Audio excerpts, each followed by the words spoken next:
Hi. Here at Beavis Repair and Installation, we offer plumbing, electrical, heating, ventilation, and air conditioning services. So, given that we are a provider for the Huntingdon region, it is our responsibility to make sure that we're staying up to date with the codes and regulations that we're required to abide by to make sure that the people that we do work for and we perform services for are safe and can carry on their business with little to no concern of anything failing or going wrong throughout their day. So, in light of having correct and compliant systems whenever it comes to the code books, you only know what you know, and you don't know what you don't know. So, we focus time and effort in learning. If we find a problem, we consult our collection of code books, which we do have in our office here. So, for the first one, we have International Fuel and Gas Code. And we also have, pardon my bookmark, excuse me. We also have the International Plumbing Code, as well as the International Mechanical Code. These are the 2018 versions. To my knowledge, the Pennsylvania has not adopted the 2021 versions yet. I know that that is coming. I need to update myself on exactly when, so that we can stay current with the information that we have to abide by, so that you have systems that are correct and functional. So, what's great about these code books is they all list that there is some attempt at what they are looking to try to do. And it's pretty consistent.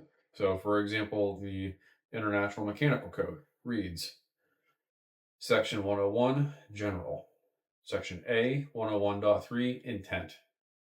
The purpose of this code is to establish minimum safety standards to provide a reasonable level of safety, health, property protection, and public welfare by regulating of materials, by regulating and controlling the design, construction, installation, quality of materials, location, operation and maintenance, or use of mechanical systems.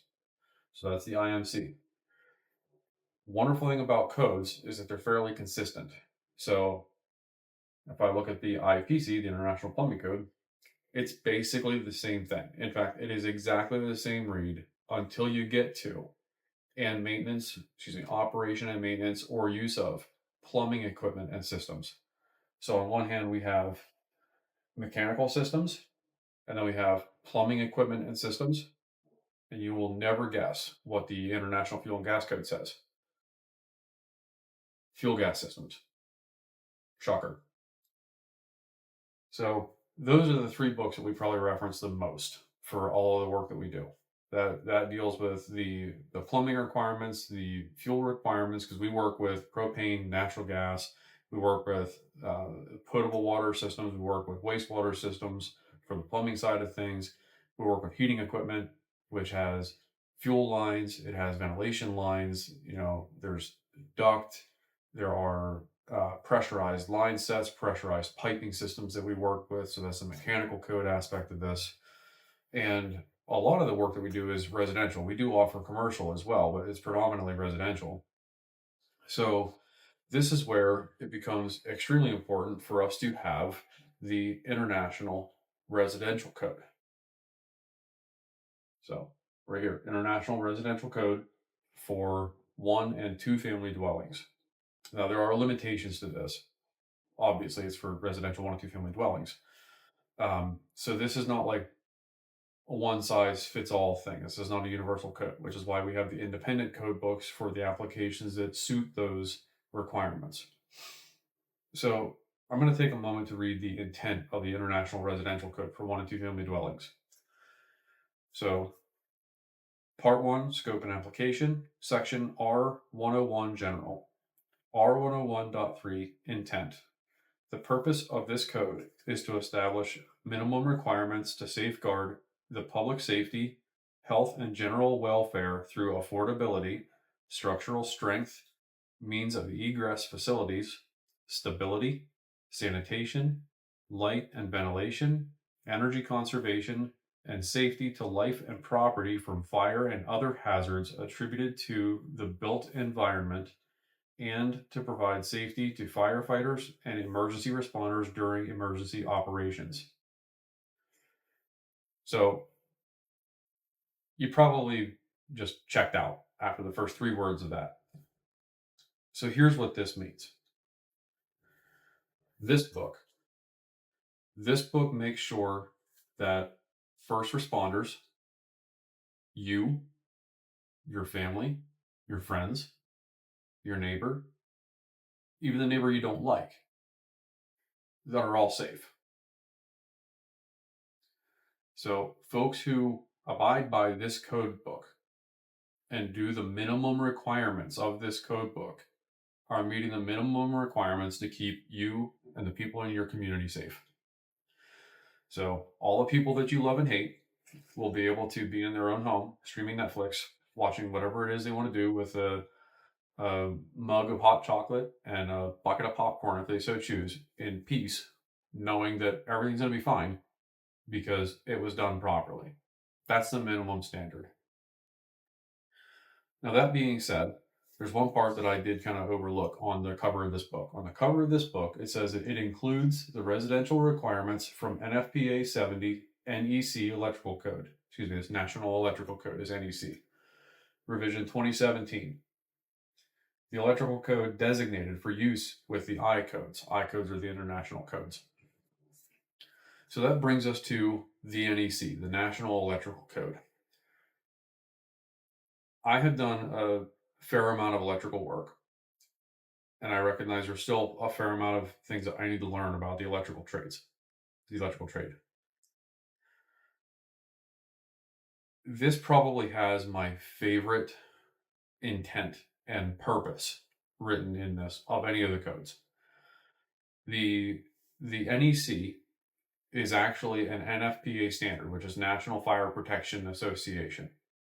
So aside from the international codes, the international construction codes, there's so many acronyms in this that I can't even get into them all.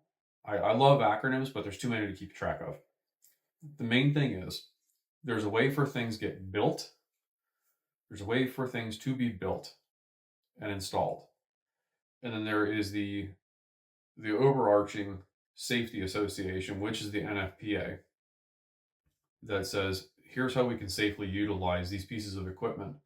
And we're going to create this entire network of codes to bring everything full circle. So you can read more about the NFPA if you want to online. It's a quick Google search away. You can learn all about it. So NFPA 70 is the National Electrical Code section that we're going to look at. And this is revision 2017. And it's the same for 2020, which we just adopted last month in July, I believe on July 13th of 2025. We moved to the 2020 National Electrical Code version. So Article 90 is the introduction of the National Electrical Code. And 90.1 is the purpose. So 90.1a, practical safeguarding. The purpose of this code is the practical safeguarding of persons and property from hazards arising from the use of electricity.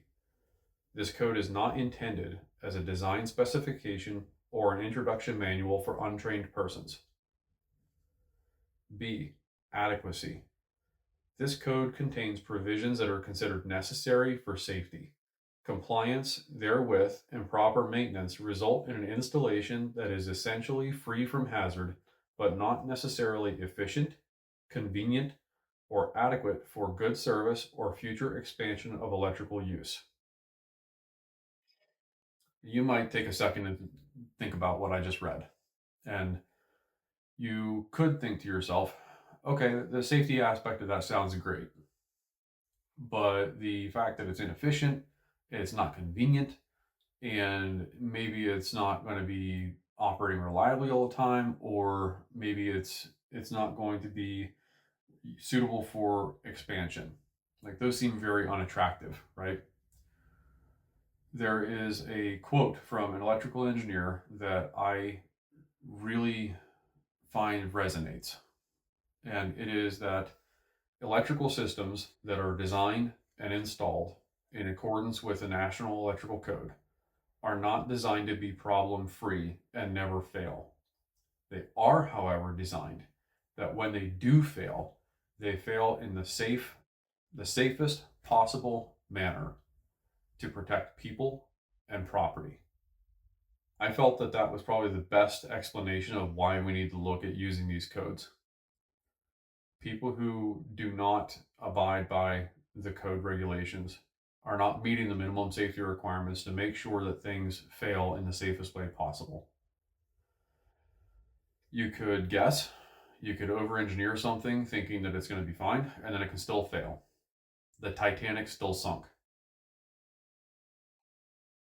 So, these books are an excellent library for us to reference and say that we we have the knowledge at our disposal to help us solve problems on a day-to-day basis and make sure that what we're doing is in the safest manner according to the knowledge that we have. So, that being said, thank you for your time. I hope you have a great evening. Stay safe.